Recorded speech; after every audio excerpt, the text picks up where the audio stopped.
Pa, pa, pa.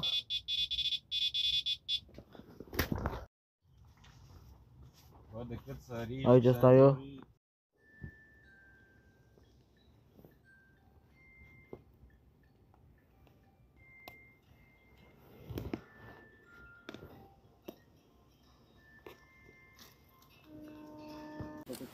Determinată mult mai greu. El e făcută, nu? Nu, acolo s-o las pe aia, atât de stânga. Aia mea o las mai în dreapta, la locul. Știu că e la mijloc. Asta nu, a făcut să fie mai înapoi. Ceva în din așa, nu știu, stai că Nu, asta e la mijloc. Nu știu cum e acolo. acolo unde e să se îndirect să ne duc pe față. Acolo se lasă pe stânga, asta, și aia mea o lăsă mai, o luă mai în dreapta.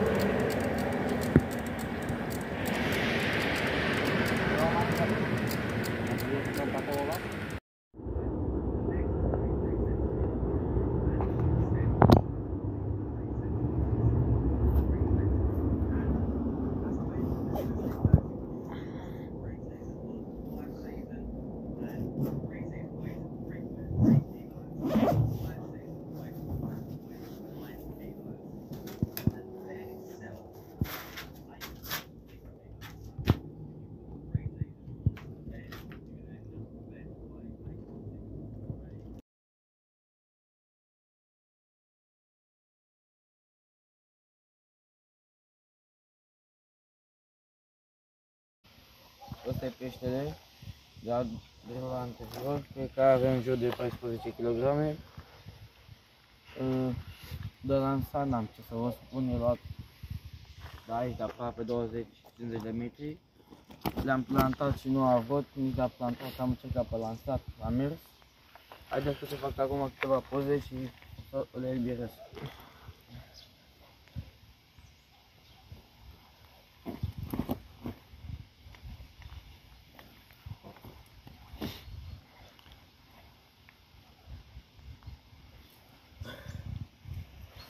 Mamă!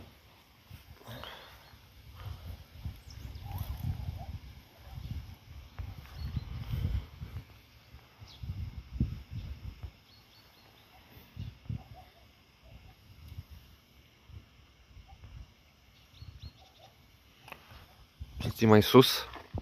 Mai sus. Sus, sus, sus, sus. Așa. Gata.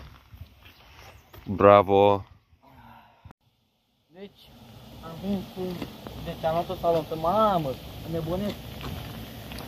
Un exemplar care are 18 kg, uite ce burtare, era pregătit. Un superb, o superbă salotă. Iată, vedem, pot să o iau și eu să fac o poză cu ea și să fac și poze în același timp, să mă...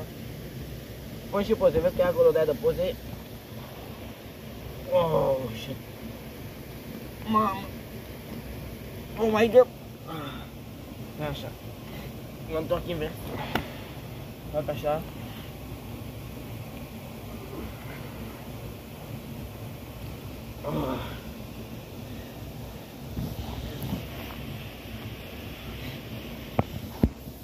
Gata? Fă-mi poze multe. Mi-ai făcut poze? Uite-te de aici. A? Uite-te și aici. Zi. Da, mă. Uite-te și aici, mă. Dar ridică-l mai sus, nu trebuie să mă adresi saltea. Ridică-l sus, sus, sus, sus, sus, sus. Repede. Mama. Gata. Haideți că să revin cu... Bă, ai făcut poze destule? A? Bate aici, ba. Du telefonul repede, du telefonul repede. Da. Astăzi sunt pe Hermes Periș, gen pescuit pe standul 2. Am pescuit cu două competition X, nu, de secret, tăiate. Și deci de ieri, de la ora, nu știu cât era ceasul, 4, nu 3, absolut nimic până astăzi dimineață, până acum, 2 și 28, sau cât e ceasul. Și mi-a făcut dintr-o dată senzorul urla. Și am aici un exemplar foarte frumos. Acum nu știu dacă e, ce pește e. Cred că e un românesc frumos. să nu intre pe telefon. Le-am băgat direct la buza stufului, am dat-o, deci l-am luat de sus pe ăsta. Cât a trecut, mă, 10 minute? Mamă. Gen, știi cum face? Dă ce dă, după aia dă de 2-3 ori din cap. Dar așa lente. Și doar ăia mai fac așa. Da, deci s-a activat peștele, văd. Eu cu plantatul n-am, nu prea am avut șanse, așa că una am lansat-o. Nu pot și eu să stau în pat liniștit că îmi sună mie alarmă, dar bine mie. Tot să mai îmi sune că n-am, mie îmi pare bine.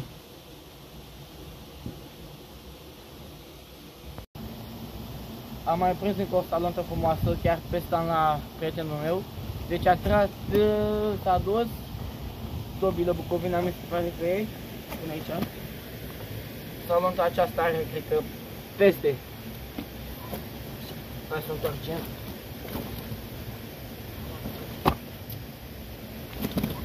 Așa. Oh, așa. Mamă!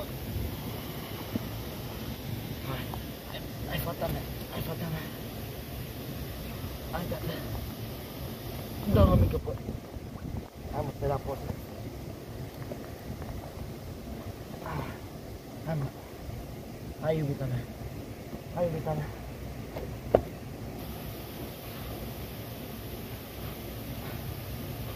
Mamă.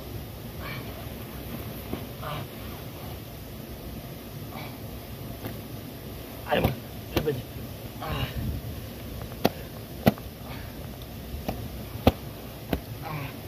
Ai făcut și poze? Acum repede.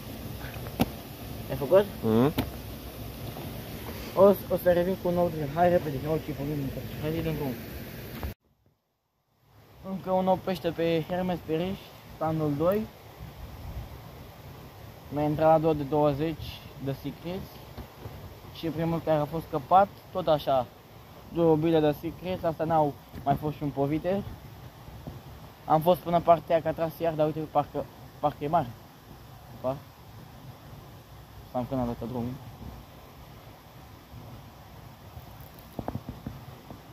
Am plantat 2 și una am lansat-o. Cele care le-am plantat 2 au fost pe jumate. Prima dată l-am scăpat deoarece, nu știu, s-a rupt textilul, era putrezit, nu știu ce s-a rupt, dar nu mai contează. Am schimbat creligul, am băgat unul de la Fudo, mărimea 6 sau 7, nu mai știu sigur.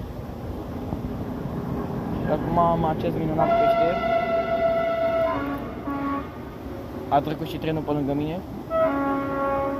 Adu miciogul încoace, ca să le iau cu miciogul singur. 행복하지 않아서 난 행복해